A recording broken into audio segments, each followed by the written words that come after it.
ಪ್ರಿಯರೇ, ದೇವರು ಒಳ್ಳೆಯವರು, ಒಳ್ಳೆಯದನ್ನೇ ಮಾಡುವವರಿದ್ದಾರೆ.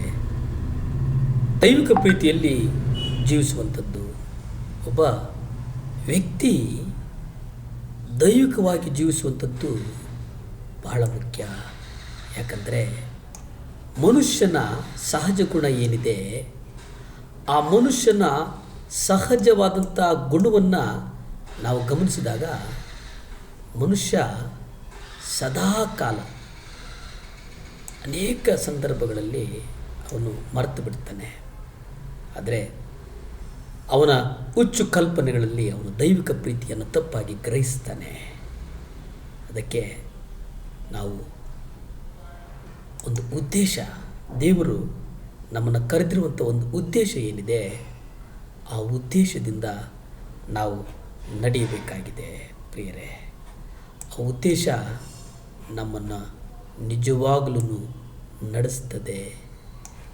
ಎಲ್ಲಿ ತನಕ ನಡೆಸ್ತದೆ ಅಂತಂದರೆ, ದೇವರು ನಮ್ಮನ್ನು ಉನ್ನತಕ್ಕೆ ನಡೆಸುವುದರ ಜೊತೆಗೆ ನಮ್ಮನ್ನು ಹೇರಳವಾಗಿ ಆಶೀರ್ವದಿಸುವವನಾಗಿದ್ದಾನೆ. ಪ್ರಿಯರೇ, ಅದಕ್ಕೆ ಎಫೆಸ 4ನೇ ಅಧ್ಯಾಯ 15 ನೀವು ನೋಡಿ. ಆದರೆ ಪ್ರೀತಿಯಲ್ಲಿ ಸತ್ಯವನ್ನು ಮಾತನಾಡುತ್ತಾ ಎಲ್ಲ ವಿಷಯಗಳಲ್ಲಿ ತಲೆಯು ತಾನೇ ಆಗಿರುವ ಕ್ರಿಸ್ತನಲ್ಲಿ ಬೆಳೆಯಿರಿ. ನೀವು ಯಾರಲ್ಲಿ ಬೆಳೀಬೇಕು ಅಂತಂದರೆ, ದೇವರ ವಾಕ್ಯ ಹೇಳ್ತದೆ, ನೀವು ಕ್ರಿಸ್ತನಲ್ಲಿ ಬೆಳೆಯಿರಿ. ನೀವು ಕ್ರಿಸ್ತನಲ್ಲಿ ಬೆಳೆದಿದ್ದೇ ಆದರೆ ದೇವರು ನಿಮ್ಮನ್ನು ಹೇರಳವಾಗಿ ಆಶೀರ್ವದಿಸ್ತಾನೆ. ಯಾಕೆಂದರೆ ಆತನ ಮಾತಿನಲ್ಲಿ ಒಂದು ಅಧಿಕಾರ ಇತ್ತು, ಆ ಅದರಲ್ಲಿ ಕರುಣೆ ಇತ್ತು. ಆ ಅಧಿಕಾರ ಕರುಣೆಯಿಂದ ಕೂಡಿತ್ತು ಎಂಬುದಾಗಿ ನಾವು ಗ್ರಹಿಸ್ತೇವೆ. ಪ್ರಿಯರೇ, ಅದಕ್ಕೆ ನಾವು ಒಂದು ಪ್ರೀತಿಯಿಂದ, ಒಂದು ಕರುಣೆಯಿಂದ ನಾವು ದೇವರನ್ನು ಹುಡುಕಬೇಕಾಗಿದೆ. ಲೂಕ 4ನೇ ಅಧ್ಯಾಯ 22-36 ನೀವು ಗಮನಿಸಿ. ಅಲ್ಲಿ ನಾವು ನೋಡ್ತೇವೆ, ಎಲ್ಲರೂ ಆತನಿಗೆ ಸಾಕ್ಷಿ ಕೊಟ್ಟು ಆತನ ಬಾಯಿಂದ ಹೊರಟ ಕೃಪಾವಾಕ್ಯಗಳಿಗಾಗಿ ಆಶ್ಚರ್ಯಪಟ್ಟು, ಈತನು ಯೋಸೇಫನ ಮಗನಲ್ಲವೇ ಅಂದರು. ಆಗ ಅವರೆಲ್ಲರೂ ಬೆರಗಾಗಿ, ಇದೆಂಥ ಮಾತಾಗಿದೆ? ಈತನು ಅಧಿಕಾರದಿಂದಲೂ ಬಲದಿಂದಲೂ ಅಶುದ್ಧಾತ್ಮಗಳಿಗೆ ಅಪ್ಪಣೆ ಕೊಡಲು ಅವು ಹೊರಗೆ ಬರುತ್ತವಲ್ಲ ಎಂದು ತಮ್ಮೊಳಗೆ ಮಾತಾಡಿಕೊಂಡರು. ಪವಿತ್ರಾತ್ಮನು ನಮಗೆ ಇದೇ ಸ್ವಭಾವವನ್ನು ತೋರಿಸಿಕೊಡೋದಕ್ಕೋಸ್ಕರ ಇಚ್ಛಿಸ್ತಾನೆ. ಅದು ನಮ್ಮ ಮೂಲಕ ಇತರರಿಗೆ ಪ್ರಕಟವಾಗಬೇಕೆಂಬ ಉದ್ದೇಶದಿಂದ ಆತನು ನಮ್ಮ ಸಂಗಡ ಮಾತಾಡ್ತಾನೆ. ದೇವರು ಪ್ರೀತಿ ಸ್ವರೂಪಿಯಾಗಿದ್ದಾರೆ. ಇದರ ಅರ್ಥ ದೇವರ ಕಾರ್ಯಗಳಲ್ಲಿ ಪ್ರೀತಿಯು ಕಂಡುಬರುತ್ತದೆ.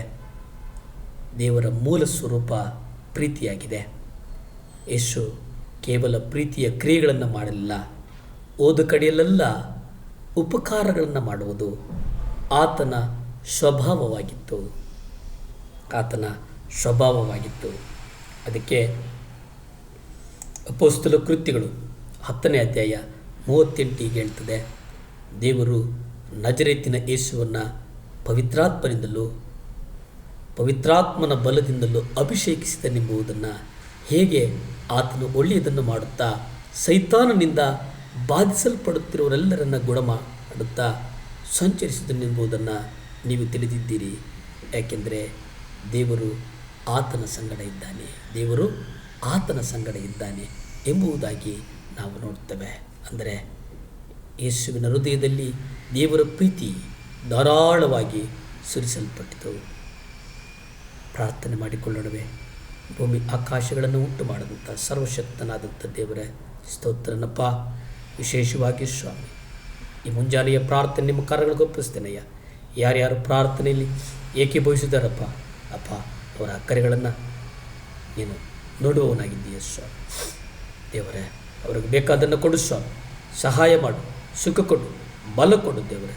ಯಾರ್ಯಾರು ಸ್ವಾಮಿ ಸಾಲದ ಬಾಧೆಯಿಂದಿದ್ದಾರೋ ಅವರನ್ನು ನಿಮ್ಮ ಕರಗಳಿಗೆ ಒಪ್ಪಿಸ್ತೇನೆ ದೇವರೇ, ಸಹಾಯ ಮಾಡಿ.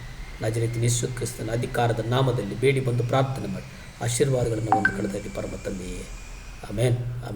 ದೇವರು ಒಳ್ಳೆಯವರು, ಒಳ್ಳೆಯದನ್ನೇ ಮಾಡೋರಾಗಿದ್ದಾರೆ. ನಮಸ್ಕಾರ.